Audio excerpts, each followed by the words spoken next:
Okay बच्चों, जैसा कि आप जानते हैं कि मैंने अभी आपके साथ थोड़ी देर पहले ही डिस्कशन किया था स्ट्रेट लाइन में parametric form of straight line का। अब हम लोग उसको कंटिन्यू करते हैं। इसके टोटल 7 क्वेश्चन थे एक्सरसाइज 7 में। अभी हम लोग ने 4 क्वेश्चंस किए। 5, 6, 7 क्वेश्चन नंबर जो होंगे हम लोग इसी लेक्चर में कंप्लीट करेंगे और हमारा स्ट्रेट लाइन का पैरामीट्रिक फॉर्म कंप्लीट हो जाएगा। तो हम लोग यहाँ पर सबसे पहले आपके साथ स्क्रीन शेयर करते हैं। तो बच्चों, स्क्रीन मैंने आपके साथ अभी जस्ट शेयर की है।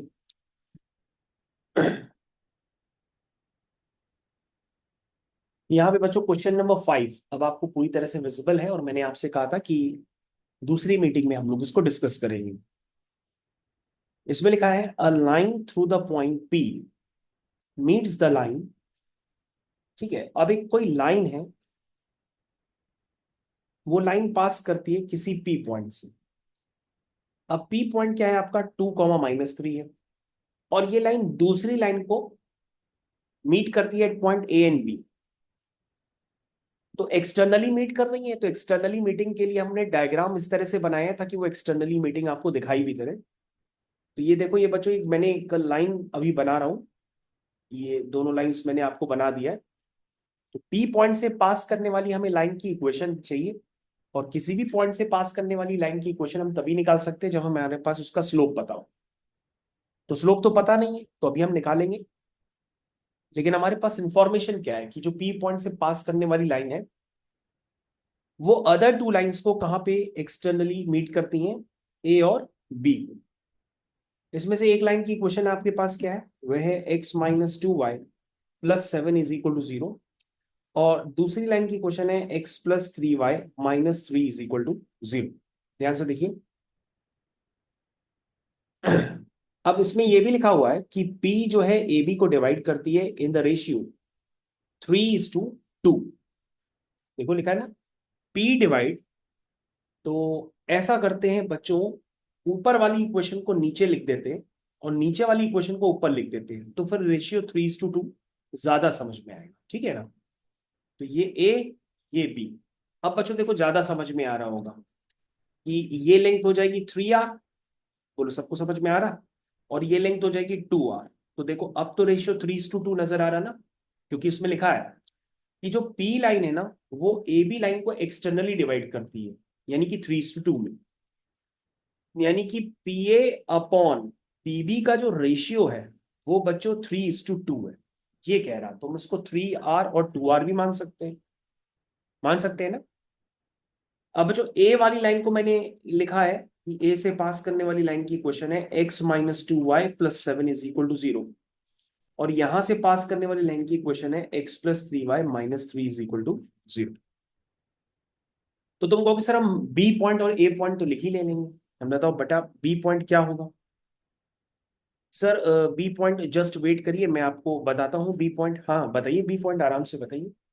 सर वो होगा x1 + r cos theta. Cos theta में थीटा पता ही नहीं। जब कोई इंफॉर्मेशन नहीं होता है तो ये मान के चलता हूं कि भैया ये आर क्या है, पॉजिटिव है। ठीक है ना, जब कोई भी इंफॉर्मेशन ना हो। तो बी पॉइंट हमारे पास आ गया x1 + 2r cos theta, y1 + 2r sine theta. बोलिए भाई, बी पॉइंट सबको समझ में आ गया। B point. Yes, sir. अगर हमको ए पॉइंट लिखना हो तो हम कैसे लिखेंगे। कहोगे सर वो होगा x1 + 3r कॉस थीटा। क्या सबको समझ में आ गया। उसके बाद y1 + 3r साइन। बच्चों मैंने आपको बता दिया, अगर कोई इंफॉर्मेशन नहीं दी रहती है तो हम आर को पॉजिटिव मान के चलते हैं। ठीक है। तो अभी हम अपने कैलकुलेशंस को परफॉर्म करते हैं, देखते हैं क्या आता है। अब बच्चों कहोगे जो बी पॉइंट है, बी पॉइंट जो है एक लाइन पे लाई करता है, तो लाइन की इक्वेशन को सेटिस्फाई करेगा, एग्जैक्टली करेगा। तो बी पॉइंट को लाइन की इक्वेशन में पुट कर दो, which is 2 + 2r cos theta +3y, y is -3 +2r sin theta -3 = 0। ठीक है, यहां तक सबको क्या समझ में आ गया। मैंने कुछ नहीं किया, बी पॉइंट को लाइन की इक्वेशन में पुट कर दिया। अब मैं यहां से आर निकाल सकता हूं। तो कोई बच्चा हमको बता दे जरा यहाँ से आर क्या आने वाला है सिंप्लीफाइड फॉर्म में। ये हो गया बच्चों -9 और ये हो गया 3 2 6 R sine theta -3 is equal to 0। तो ये हो गया बच्चों कितना 2r cos थीटा, यानी r कॉमन ले लेते हैं तो अंदर क्या आएगा, ये आएगा 2 cos theta plus 6 sin theta. और बच्चों ये कितना आया -9 -3 -12 प्लस 2 -10। तो -10 को उधर कर देते हो +10। तो r कितना हो जाएगा, हो जाएगा 10 whole divided by 2 cos theta plus 6 sin theta is equal to 2 5 जा 10। तो ये हो गया cos theta plus 3 sin theta. जरा चेक करिए मैंने r की वैल्यू यहां से निकाल ली है। सिमिलरली बच्चों में दूसरा पॉइंट भी ना उस इक्वेशन को सेटिस्फाई करूंगा तो मेरे पास फिर से r निकल करके आ जाएगा। तो जल्दी से जरा दूसरी बार हमको बताएंगे क्या आएगा। कहोगे जस्ट वेट सर अभी बताते हैं। चलिए ए पॉइंट लाइन की इक्वेशन में पुट कर दो, which is 2 plus 3r cos theta -2y -3 plus 3r sine theta, ठीक है, +7 इज इक्वल टू 0। तो बच्चों यहां से बता सकते हैं कि आप r कितना आएगा निकल करके, एनीवन। बच्चों जब यहां से आप r निकालोगे ना तो मैं आपको डायरेक्टली बता देता हूँ वो कितना आने वाला है। वो आएगा -15 होल डिवाइडेड बाय, आप थोड़ा सा कैलकुलेशन करिए, अपना यही दिख रहा है 3 cos थीटा -6 sin। इसको आप और भी सिंप्लीफाई कर सकते हैं, 3 5 जा 15 whole divide by cos theta -2 sin theta. 3 common ले ली। अब जो आपको करना कुछ नहीं है, आपने दोनों जगह से r की वैल्यू निकाल ली है। अब ये दोनों ही r है तो दोनों आपस में क्या होंगे, इक्वल होंगे। तो हम दोनों को आपस में इक्वल कर लेते हैं। हाँ? चलिए भाई इक्वल करिए।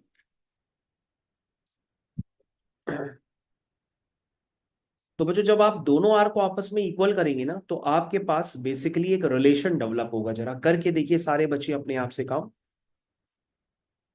Equating the R we get, पता है आपके पास क्या रिलेशन आएगा, करके देखिए। आपके पास रिलेशन आ जाएगा sine theta is equal to -2 cos theta, that is tan theta is equal to -2। अगर आप कैलकुलेशन करेंगे तो यहां से टेन थीटा की ये वैल्यू निकल के आ जाएगी। फिर हमारी रिक्वायरमेंट क्या थी, हमारे पास रिक्वायरमेंट थी कि भैया हमको एक लाइन की इक्वेशन निकालनी है जो लाइन 2 - -3 से पास हो रही है, लेकिन हमें इसका स्लोप नहीं पता था। अब आपने स्लोप भी बता दिया, इसका स्लोप कितना है 10 theta which is equal to -2। तो बेटा हमको पॉइंट भी पता है। पॉइंट हमारा अभी हमने आपको दिखाया था, पॉइंट हमारा क्या है 2 - -3। 2 - -3 पॉइंट हो गया, स्लोप पता है, ये स्लोप ही तो है।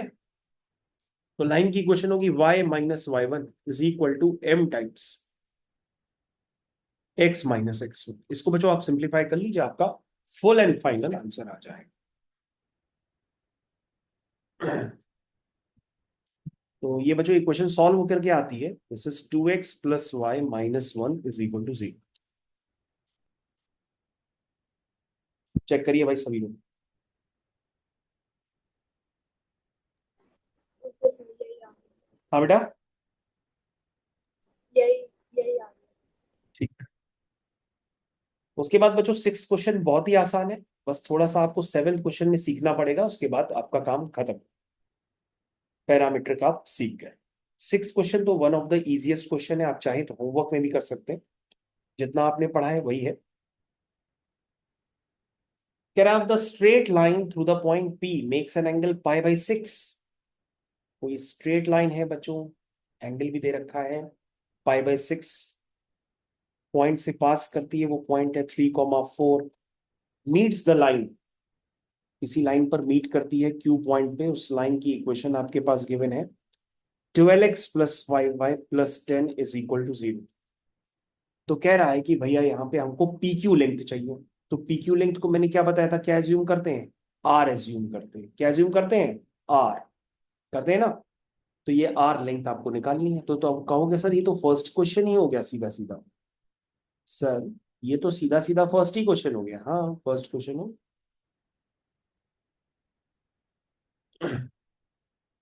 बताओ भाई, क्यू पॉइंट के कोऑर्डिनेट कौन बताएगा? बताइए क्या लिखेंगे। 3 + r क्या होता है? कॉस थीटा, यानी कॉस पाई/6। फिर 4 + r sine theta, sine theta यानी कि साइन पाई/6। आ गया? ये पॉइंट तो नोन है। किस पे लाई करेगा? इक्वेशन पे लाई करेगा, उसको लाई करा दो। यानी 12x, यानी कि 3 + r cos 30। cos 30 की वैल्यू कितनी होती है? √3/2 +5y, y is 4 + r sin 30 which is half plus 10 = 0। बच्चों यहां से आप r को इवेल्युएट कर लीजिए और मेरे को बता दीजिए कि यहां से r क्या आएगा। जो बच्चों r निकल के आएगा ना, वही आपका फुल एंड फाइनल आंसर हो जाएगा। r थोड़ा सा अजीब ही निकल करके आएगा, तो मैं लिख देता हूँ r क्या आने वाला है आपका। आपका आ जाए तो आप हमको पहले ही बता दीजिएगा। r ऐसे आएगा 132 होल डिवाइडेड बाय 12 √3 + 5। ये बच्चों आपका आंसर हो। ये तो इजी क्वेश्चन था, इसमें कुछ था ही नहीं, जो पढ़ा वो दोबारा आ गया। अब जो क्वेश्चन होगा उसमें आपको ज्यादा काम करना पड़ेगा। अब जो क्वेश्चन है वो आपका होगा क्वेश्चन नंबर 7। मैं डायरेक्टली उस पेज पे पहुंच करके आपको क्वेश्चन नंबर 7 दिखाता हूँ। ये है बच्चों, आप देख सकते हैं क्वेश्चन नंबर 7 आपको अब दिखाई दे रहा होगा।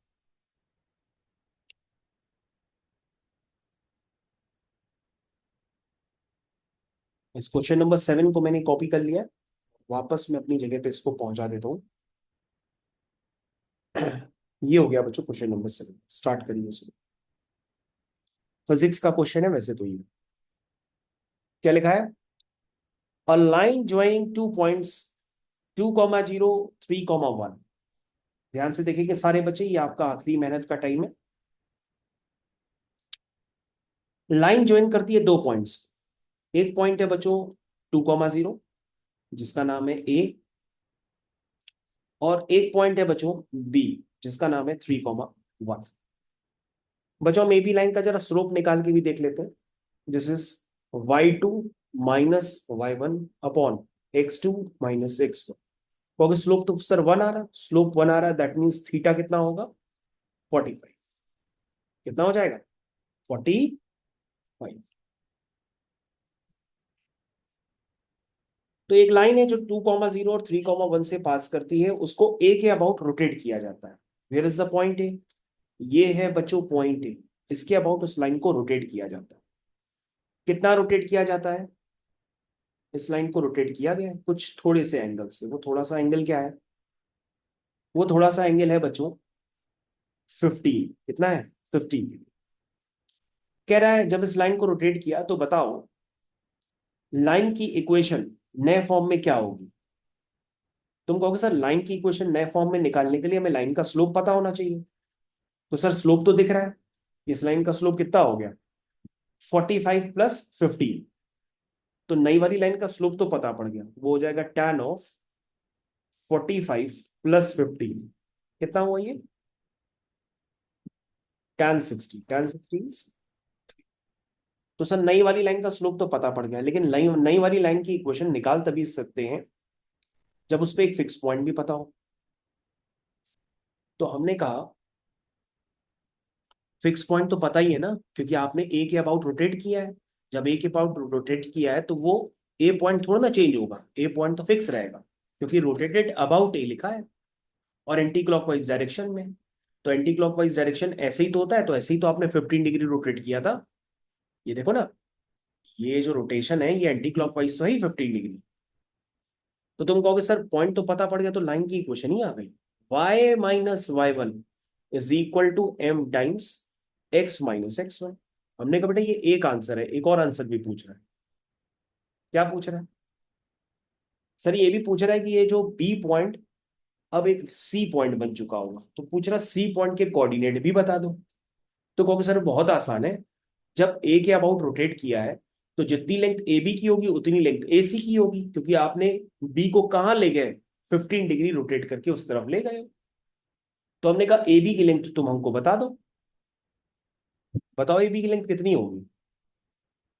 कौन सा डिस्टेंस फॉर्मूले से मेजर करके बताते हैं? 3 - 2 का होल स्क्वायर और 1 - 0 का होल स्क्वायर। सो सर ये लेंथ तो √2 आ रही है। ये लेंथ कितनी है? √2।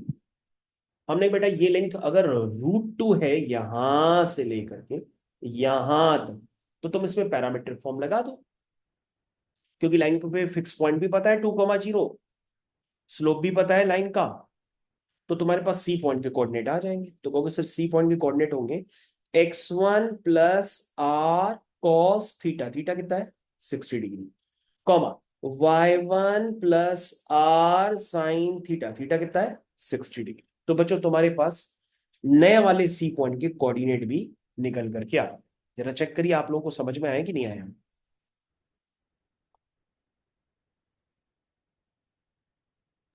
Yes sir. बच्चों हो सकता है अभी आपको थोड़ा सा टफ लग रहा हो, क्योंकि ये चीजें आपको आगे पढ़नी ही पढ़नी है, तो आपको आसान लगने लगेगा। अभी तो मैंने 7 क्वेश्चन आपको सफलतापूर्वक करवाए हैं। अब इन 7 क्वेश्चन को एक बार आपको दोबारा फिर से करना पड़ेगा, तब आपको बहुत ज्यादा कॉन्फिडेंस आएगा। तो अभी हम लोग यहाँ पे क्लास नोट्स को आपके साथ शेयर कर देते हैं, और ये पूरी कंप्लीट एक्सरसाइज ही आपके साथ शेयर कर देते हैं। Just wait.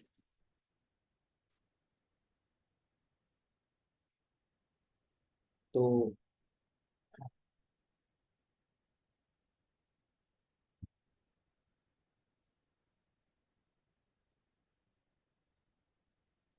ये बच्चों मैंने सारे सॉल्यूशंस एक्सरसाइज 7 के हमने पूरी तरह से आपके साथ शेयर कर दिए।